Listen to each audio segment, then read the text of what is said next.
ഇതിലൊക്കെ വീഡിയോ കാണാൻ ഞാൻ നോക്കുമ്പോഴത്തേന് ഇങ്ങനെ വന്നിട്ട് ഞാൻ കമൻറ്റ് ബോക്സ് തുറന്നു കഴിഞ്ഞാൽ ഫുള്ളും ഞാൻ എന്തൊക്കെയോ അപരാധം ചെയ്തെന്നുള്ള മട്ടിലാണ് ഇത് മുഴുവനും.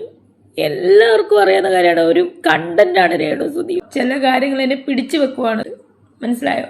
പക്ഷെ എനിക്കറിയില്ല. ആർക്കും എന്നെ അങ്ങോട്ട് ഇഷ്ടമല്ലായിരുന്നു. ഡ്രഗ്സിനോട് ഭയങ്കരമായിട്ട് ഞാൻ അഡിക്റ്റ് ആയിപ്പോയി ആ ടൈമിൽ. എനിക്ക് എന്തോ ചെയ്യാൻ ഒരു വീഡിയോ കോളില് ഇപ്പൊ കാണുന്ന അമ്മയില്ലേ രേണുസുതി. രേണുസുതി. Hello guys, welcome back. ഈ ഒരു സംഭവം ഞാൻ ഇന്നലെ ഞാൻ ഇത് കണ്ടെങ്കിലും പൂർണ്ണമായി കണ്ടില്ല. ഇതുമായി ബന്ധപ്പെട്ട് വീഡിയോ ഇടാതിരുന്ന മെയിൻ കാരണം എന്ന് പറയുന്നത്, അതായത് ഈ കിച്ചു ഇന്നലെ പറഞ്ഞ കാര്യങ്ങൾ ഒരു പക്ഷേ ഇതിനു മുമ്പ് ഈ പയ്യൻ ഇത്തരം കാര്യങ്ങൾ പറഞ്ഞിട്ടുണ്ട്. അന്ന് ആ വിഷയം പുറത്ത് കൊണ്ടുവരണ്ടെന്ന് ഞാനും ഇത് കിട്ടിയ ആൾക്കാരോട് ഞാൻ ആവശ്യപ്പെട്ടിരുന്നു. ഇപ്പം ഈ വിഷയം പുറത്ത് കൊണ്ടുവരേണ്ട, വലിയൊരു വിവാദത്തിലേക്ക് അല്ലെങ്കിൽ അവർ തമ്മിലൊരു വലിയൊരു വഴക്കിലേക്ക് ഇത് പോകുന്നുള്ളത് കൊണ്ട് ഈ വിഷയം പുറത്ത് വിടണ്ടെന്ന് ഞാൻ അന്ന് അവരോട് പറഞ്ഞിരുന്നു. അവരത് പുറത്ത് വിട്ടതുമില്ല. അതുകൊണ്ട് തന്നെ ഈ പയ്യനെ ഒരുപക്ഷെ മദ്യപിച്ചിട്ടെങ്ങാനും പറയുന്നതാണോ, കുറച്ച് കഴിഞ്ഞ് വീഡിയോ ഡിലീറ്റ് ചെയ്യുക, അല്ലെങ്കിൽ കുറച്ച് കഴിഞ്ഞ് ഇതെൻ്റെ അമ്മയാണ്, ഞാൻ അബദ്ധത്തിൽ പറഞ്ഞാണെന്നൊക്കെ പറഞ്ഞിട്ട് വീണ്ടും വരുമോ എന്നുള്ള ചിന്ത എനിക്കുണ്ടായിരുന്നു. പക്ഷെ ഇതുവരെ വീഡിയോ ഡിലീറ്റ് ചെയ്തിട്ടില്ല.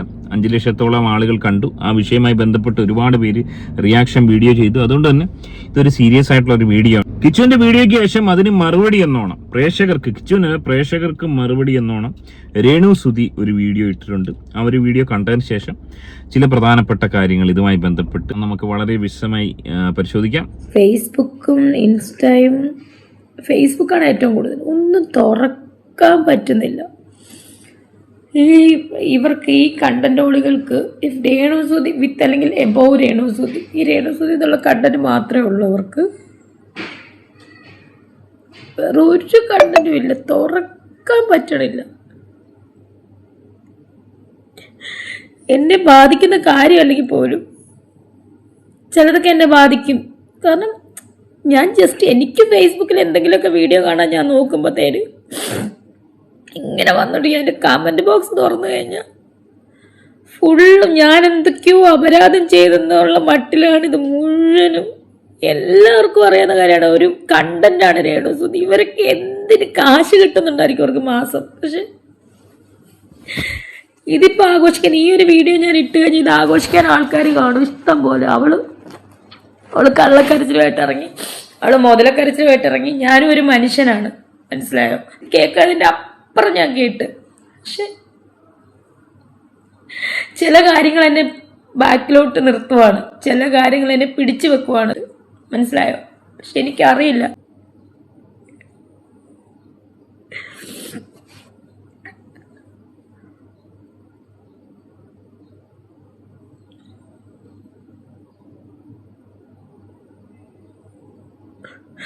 രേണുസുതി ഇപ്പോൾ ഉള്ളത് ദുബായിലാണ്. ദുബായിൽ റാസൽ ഖൈമയിലാണ്. ചെമ്പരത്തി ബാറിന്റെ ഉദ്ഘാടനത്തിന് വേണ്ടി പോയതാണ്. 2-ാം തീയതി മടങ്ങിയെത്തുമെന്നാണ് പുള്ളിക്കാരി പറഞ്ഞത്. വളരെ വൈകാരികമായി പൊട്ടിക്കരഞ്ഞുകൊണ്ട് ജീവിതം പോലും അവസാനിപ്പിക്കാൻ താൻ തയ്യാറെടുക്കുന്നു എന്നുള്ളൊരു വാർത്തയാണ് പുള്ളിക്കാരി പങ്കുവച്ചിരിക്കുന്നത്. കാര്യം എന്ന് പറയുന്നത്, കിച്ചുവിന്റെ ഈ ഒരു വീഡിയോ പുറത്തു വന്നതിന് ശേഷം രേണുസുതിയെ സംബന്ധിച്ച് വേറെ യാതൊരു വകുപ്പുമില്ല, യാതൊരു നിർവാഹവുമില്ല. അവിടെ ചെയ്യാൻ പറ്റുന്ന ഏക ഒരു കാര്യം എന്ന് പറയുന്നത്, കിച്ചുവിനെ വിളിച്ച് കൺവിൻസ് ചെയ്തായിരുന്നെങ്കിൽ, ആ വീഡിയോ മാറ്റണം അല്ലെങ്കിൽ മാറ്റി പറയണമെന്ന് പറഞ്ഞായിരുന്നെങ്കിൽ, കിച്ചു അതിന് തയ്യാറായിരുന്നെങ്കിൽ ഈ വിഷയം സോൾവ് ആക്കാമായിരുന്നു. അപ്പം അതിൻ്റെ അർത്ഥം കിച്ചു അതിന് തയ്യാറായിട്ടില്ല ഇതുവരെ. കിച്ചുവുമായി, രേണുസുതിയുടെ ഫാമിലിയും കിച്ചുവുമായി ഉടക്കിയിരിക്കുന്നു എന്ന് തന്നെയാണ് മനസ്സിലാക്കാൻ സാധിക്കുന്നത്. അല്ലെങ്കിൽ ഇതിനോടകം തന്നെ ആ വീഡിയോ മാറ്റിയിട്ട് കിച്ചു മറ്റൊരു വീഡിയോയുമായിട്ട് വന്നേനെ. കിച്ചു ഇത് ആദ്യമായിട്ടല്ല ഇത് പറയുന്നത്. ഒരു 1.5 വർഷം മുമ്പേ കിച്ചു ഇത്തരം കാര്യങ്ങൾ മറ്റു കുറച്ച് പേരോട് പറഞ്ഞതായിട്ട് ഞാൻ അറിഞ്ഞു. വോയിസും ഉണ്ടായിരുന്നു അതിൻ്റെ. അപ്പോൾ ആ വ്ളോഗർമാർ തന്നെയാണ് അവർ ഈ സംഭവം എന്നോട് പറഞ്ഞപ്പോൾ ഞാൻ അവരോട് പേഴ്സണലി പറഞ്ഞു, ഇത് പുറത്തിടണ്ട ഈ സംഭവം. അതായത് കിച്ചു പറഞ്ഞ വേറൊന്നുമല്ല, ഈ പറഞ്ഞ കാര്യങ്ങൾ തന്നെ. അന്ന് എനിക്കൊന്ന് മദ്യപിച്ചിട്ടെങ്ങാണ്ടാന്ന് തോന്നുന്നു ഇവരോടെല്ലാം തുറന്നു പറയുന്നു. അതായത് വീട്ടിൽ ഒരുപാട് ചേരിതിരിവ് ഉണ്ടായിരുന്നു, ഒരുപാട് മനപ്രയാസം ഉണ്ടായിരുന്നു. ആ സമയത്തൊക്കെ തന്നെ ഒരുപാട് അകറ്റി നിർത്തി. പ്രത്യേകിച്ച് എടുത്തു പറഞ്ഞത് തങ്കച്ചൻ ചേട്ടൻ, അതായത് രേണുവിൻ്റെ പപ്പ തങ്കച്ചൻ ചേട്ടൻ ഒരുപാട് ക്രൂരമായ രീതിയിലൊക്കെ പെരുമാറിയെന്നൊക്കെയുള്ള ഒരു ധ്വനിയിലാണ് സംസാരിച്ചത്. അതായത് കിച്ചു ഡ്രഗ് അഡിക്റ്റ് ആയി, ഡ്രഗ് അഡിക്റ്റ് ആയത് ഇവർ വീട്ടിൽ പിടിച്ചു. എന്തോ കാറോ ബൈക്കോ ഒക്കെ എടുത്ത് ഓടിച്ചുകൊണ്ട് പോയിട്ട് വലിയ കേസായി. അപ്പോൾ ആ കേസുമായി ബന്ധപ്പെട്ട് ഇവർക്ക് ഈ വിവരങ്ങളൊക്കെ അറിയാവുന്നതുകൊണ്ട് അത് പുറത്ത് വിടും എന്നുള്ളൊരു ഭീഷണിപ്പെടുത്തലുണ്ടായിരുന്നു എന്നാണ് അന്ന് പറഞ്ഞത്. അതായത് തങ്കച്ചൻ പപ്പ നിരന്തരമായി കിച്ചുവിനെ ഭീഷണിപ്പെടുത്തിക്കൊണ്ടേയിരുന്നു. ആ ഭീഷണിയിൽ വഴങ്ങിയാണ് കിച്ചു അത്തരം കാര്യങ്ങൾ ഇന്ന് വരെ പുറത്ത് പറയാതിരുന്നതെന്നാണ് ഒരുപക്ഷെ ഇത് കണ്ടപ്പോൾ തോന്നുന്നത്. അപ്പൊ അങ്ങനെ കൊല്ലത്തെ വീട്ടിലൊക്കെ വന്ന് ഇവിടെ സംസാരിച്ച് വല്യമ്മയൊക്കെയായിട്ട് സംസാരിച്ച് അതിന്റെ ഇടയ്ക്ക് ഇത് വന്നിട്ടുണ്ട്. വീണയും അച്ഛനും തമ്മിൽ ഡിവോഴ്സ് കാര്യങ്ങളെല്ലാം ആയി. ഇങ്ങനെ പൈസ കൊടുക്കണം അങ്ങനത്തെ രീതിയിൽ ഉള്ള രീതിയിൽ പൈസയൊക്കെ കൊടുത്ത് ഡിവോഴ്സായി. അത് കഴിഞ്ഞിട്ടാണ് അമ്മേനെ കെട്ടുന്നതും കേട്ടപ്പെട്ട.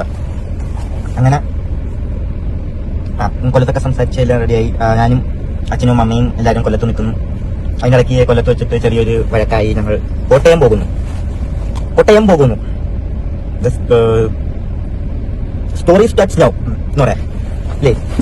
കോട്ടയത്തിൽ നിന്ന് ആദ്യമൊക്കെ ഭയങ്കര രസമായിരുന്നു, സൂപ്പറായിരുന്നു. ഇങ്ങനെ ഞാൻ കൂടുതലും വീട്ടിൽ കൊല്ലത്തേക്ക് എന്നെ ഇങ്ങനെ അച്ഛമ്മ പുറത്തോട്ട് കളിക്കാനൊന്നും പറ്റത്തില്ല. അപ്പൊ അങ്ങനെ കൂട്ടുകാർ അങ്ങനത്തെ രീതി കളിക്കാനൊന്നും പോകത്തില്ല. എന്താ ചേച്ചി പാറു ഞാൻ അങ്ങനെയുള്ള ഒരു സെറ്റിൽ നിന്ന് കളിക്കത്തുള്ളൂ. അപ്പം എനിക്ക് ആഗ്രഹമുണ്ട് ഇങ്ങനെ പുറത്തേക്ക് കളിക്കണം. പക്ഷെ വഴക്ക് കിട്ടും. എങ്കിലും അറിയാതെ കുളിച്ചൊക്കെ പോയിട്ട് വരും. അങ്ങനെ ഇവിടെ വന്നപ്പോഴത്തേക്ക് ഞാൻ ഭയങ്കരമായിട്ട് ഫ്രീ ആയി. ഞാൻ അച്ഛൻ അമ്മ പിന്നെ അവിടുത്തെ രീതിയിൽ ഭയങ്കര ഒരു ഫ്രീഡം. ഞാൻ അച്ഛനെ എപ്പോഴും കാണുന്നു അങ്ങനത്തെ ഒരു ഇതായി. പിന്നെ ആ ഒരു ഞങ്ങൾ കോട്ടയത്ത് കുറച്ച് കഴിഞ്ഞപ്പോഴത്തേക്കും എന്തൊക്കെയോ എന്തോ എല്ലാവരും ഇങ്ങനെ കോട്ടയത്ത് വന്ന് ആദ്യമൊക്കെ സെറ്റപ്പ്, പിന്നെ അങ്ങോട്ട് പോവാ എന്തൊക്കെയോ ഇതാണ്. എല്ലാവരുടെ ഒരു സ്വഭാവമൊക്കെ ഒരു മാറ്റം എന്തൊക്കെയോ എന്തോ പറയണമെന്ന് എനിക്ക് ആർക്കും എന്നെ അങ്ങോട്ട് ഇഷ്ടമല്ലായിരുന്നു. ഡ്രഗ്സിനോട് ഭയങ്കരമായിട്ട് ഞാൻ അഡിക്റ്റ് ആയിപ്പോയി ആ ടൈമിൽ. എനിക്ക് എന്തോ ചെയ്യാൻ ഒരു ഇതിൽ നമ്മൾ മനസ്സിലാക്കേണ്ട ഏറ്റവും പ്രധാനപ്പെട്ട ഒരു സംഗതി, ഇത് പല കുടുംബങ്ങളിലും ഉണ്ടാവുന്ന ഇഷ്യൂസ് തന്നെയാണ്. ഈ പറഞ്ഞ സുധി എന്ന് പറയുന്ന ഇദ്ദേഹത്തിന് ഒരുപാട് ആരാധകരൊക്കെ ഉണ്ടെങ്കിൽ എനിക്ക് തോന്നുന്ന ഈ സുധി എന്ന് പറയുന്ന ഇദ്ദേഹം മരണപ്പെട്ട് ഇനി പറഞ്ഞു വിടുന്നാലും വളരെ കുത്തഴിഞ്ഞ ഏറ്റവും മോശമായ രീതിയിൽ എത്രത്തോളം മോശമായി ജീവിക്കാമോ അത്രത്തോളം മോശമായി ജീവിച്ചൊരു വ്യക്തിയാണ് സുധി എന്ന് എനിക്ക് തോന്നുന്നത്. 3 കല്യാണമാണ് കഴിച്ചിരിക്കുന്നത്. ആദ്യത്തെ കല്യാണത്തിൽ വൈഫ് ഓടിപ്പോയതാണ്, പുള്ളിയുടെ വിഷയമല്ല. അതിനുശേഷം വേറൊരു കല്യാണം കഴിക്കുന്നു. അതിനുശേഷം ഈ പറഞ്ഞ രേണു സുധിയെ കല്യാണം കഴിക്കുന്നു. അതായത് കല്യാണം കഴിക്കുന്ന ഒരു ഹോബിയാക്കി ഇദ്ദേഹം മാറ്റിയിരുന്നു. ഒഫീഷ്യലായിട്ട് ഈ 3 കല്യാണങ്ങൾ, അതല്ലാതെ വേറെ ഇനി ഉണ്ടായിരുന്നോ എന്ന് നമുക്കറിയത്തില്ല. അപ്പൊ അത്തരത്തിൽ കല്യാണം കഴിക്കുന്നു. പക്ഷെ മകനെ നന്നായി സ്നേഹിച്ചിരുന്നു. ആ മകനെ സംബന്ധിച്ച് അവൻ്റെ ഒരു കരച്ചിലൊക്കെ കാണുമ്പോൾ അറിയാം അച്ഛനെ അത്രത്തോളം സ്നേഹിച്ച ഒരു മകനായിരുന്നു. അപ്പം അച്ഛൻ്റെ അതേ സ്വഭാവം തന്നെ ഈ മകനിലേക്ക് വന്നേക്കാം. ഈ നിലവിൽ ഓക്കെയാണ്, പക്ഷെ ഭാവിയിൽ ഈ പയ്യൻ വഴിതെറ്റി പോകാനുള്ള വലിയ സാധ്യതയുണ്ട്. അതിന്റെ കാരണം എന്ന് വെച്ച് കഴിഞ്ഞാൽ ഇവന്റെ തന്നെ ബേസിക് ആയിട്ടുള്ള അവന് നല്ലൊരു സംരക്ഷണം നിലവിൽ കിട്ടിയിട്ടില്ല. ഡ്രഗ് അഡിക്റ്റ് ആകുന്നു, മോശമായി പോകുന്നു. അച്ഛന്റെ ആ ഒരു സ്വഭാവം ഉണ്ടാവാനുള്ള ചാൻസ് ഉള്ള ഒരു പയ്യനാണ്. അപ്പൊ ഒരുപക്ഷെ അച്ഛനേക്കാൾ മോശമായി നാളെ മാറിയേക്കാവുന്ന ഒരു സാധ്യത ഉണ്ടെന്നിരിക്കെ രേണു സുധിയും അവരുടെ കുടുംബാംഗങ്ങളും ചെക്കനെ നല്ലപോലെ പരിഗണിച്ചില്ല എന്നുള്ളത് ഏറ്റവും നിന്ദ്യമായ കാര്യം തന്നെയാണ്, പറയാതിരിക്കാൻ നിവൃത്തിയില്ല. പിന്നെ രേണു സുധിയുടെ കാര്യം എടുത്തു കഴിഞ്ഞാൽ എനിക്ക് തോന്നുന്നത് രേണു സുധി ഈ സുധിയുടെ കൂടെ വരാനുള്ള കാരണം ഒന്നാലോചിച്ച് വെക്കുക. ഈ സുധിയെ കണ്ടു കഴിഞ്ഞാൽ അത്ര വലിയ ഹാൻസുമായിട്ടുള്ള ഒരാളൊന്നുമല്ല, പെട്ടെന്ന് ആകർഷണനായി ഇറങ്ങി വരാൻ. അത്ര വലിയ കലാകാരനായിട്ടും എനിക്ക് തോന്നിയിട്ടില്ല, വലിയ കലാകാരനൊന്നുമല്ല. പിന്നെ സാമ്പത്തിക സ്ഥിതി എടുത്തു നോക്കിയാലും വീട് പോലും പുള്ളിക്കില്ലായിരുന്നു, കടത്തോട് കടമായിരുന്നു. അപ്പൊ അത്തരത്തിലുള്ള ഒരാളെ സ്നേഹിച്ചിറങ്ങി വരിക. രേണു സുധി ഈ പറഞ്ഞ എയറോനോട്ടിക് അടക്കം പഠിച്ച ഒരുപാട് പഠിത്തം പഠിച്ച ഒരു സ്ത്രീയാണെന്നാണ് പറയപ്പെടുന്നത്. അപ്പൊ അത്തരത്തിലൊരാള് ഇതുപോലെ കല്യാണം കഴിച്ചു ഒരു വലിയ മകനുള്ള ഒരാളുടെ കൂടെ ഇറങ്ങി വരണം എന്ന് ആലോചിച്ച് നോക്ക്. രേണു സുധിയുടെ രണ്ടാം കല്യാണമെന്ന് പറയുന്നു. പക്ഷെ ഇറങ്ങി വരാനുള്ള ആ ഒരു സാഹചര്യം ഒരുപക്ഷെ രേണു സുധിക്ക് അന്ന് തന്നെ മൈൻഡിൽ ഉണ്ടായിരുന്നിരിക്കാം. ഒരു ചെറിയ കലാകാരിയാണ്, തൻ്റെ കല വളർത്താൻ അല്ലെങ്കിൽ അത്ര ഒരു ഫെയിമിലേക്ക് എത്താൻ സുധി ഉപകരിക്കുമെന്ന് രേണു സുധി ചിന്തിച്ചിരിക്കാമെന്നാണ് ഇപ്പൊ മനസ്സിലാവുന്നത്. കാരണം ആ ഒരു ലെവലിലേക്ക് ഒരുപക്ഷെ അവർ വിചാരിച്ചതിലും ഒരുപാട് മുകളിലേക്ക് രേണു സുധി എത്തി.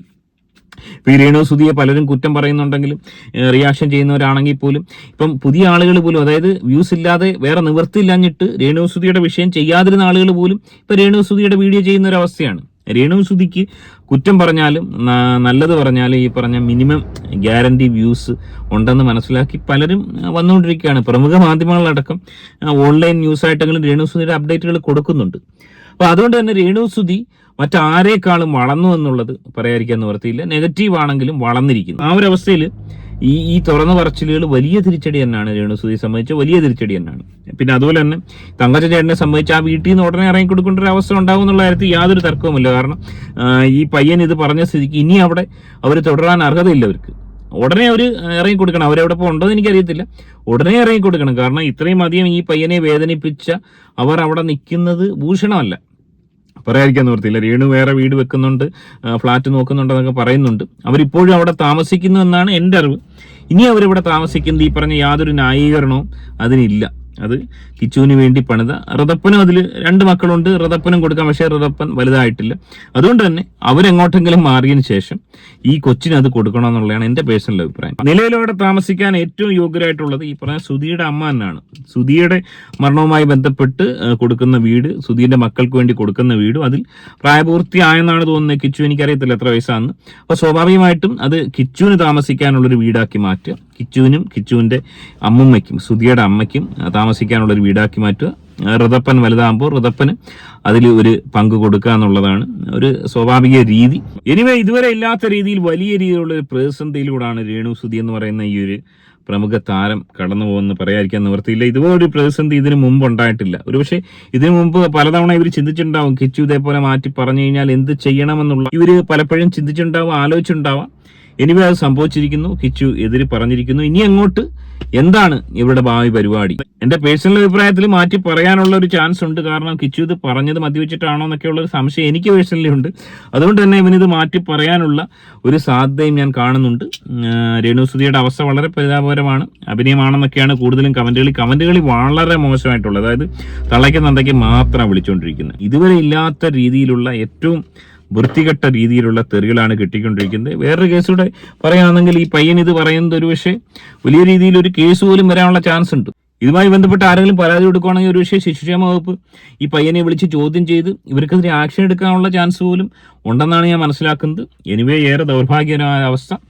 എങ്ങനെയാണെങ്കിൽ ഒരു വിഷയത്തെ നിങ്ങൾ കാണുന്നത്, ഈ വിഷയത്തിൽ നിങ്ങൾ ആരെങ്കിലും രേണുസുധിക്ക് സപ്പോർട്ട് ചെയ്യാൻ ആഗ്രഹിക്കുന്നവരുണ്ടെങ്കിൽ നിങ്ങളുടെ അഭിപ്രായം വിശദമായി രേഖപ്പെടുത്തുക. അല്ലാത്തവരും കമന്റ് ചെയ്യുക. ആദ്യമായിട്ട് വീഡിയോ കാണുന്നവർ വീഡിയോ ഒന്ന് ലൈക്ക്, ചാനൽ സബ്സ്ക്രൈബ് ചെയ്ത് വീഡിയോ ഒന്ന് ഹൈപ്പ് ചെയ്ത് കാണുക. മറ്റൊരു വീഡിയോ ആയിട്ട് കാണാം. ബൈ.